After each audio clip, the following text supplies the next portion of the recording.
Hey everyone, welcome to Gaming Explained. In today's video, I'm going to show you how to turn on in-game sound effects on NBA Live game. So let's get started. First, open the NBA Live game on your device. Tap on the settings option from the top right corner of your screen. In the settings menu, look for the preferences option. It should be listed at the very top of the menu. Tap on the edit button right besides it.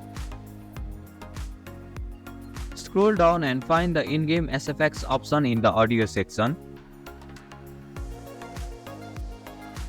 Finally, tap on the toggle switch next to the in-game SFX option to turn it on. The switch should move to the on position, indicating the in-game sound effects is now enabled. And this is how you can turn on in-game sound effects on NBA Live game. Thank you for watching Gaming Explained. Hope this video was helpful. If it was, then hit the like button and comment down if you have any questions or feedback.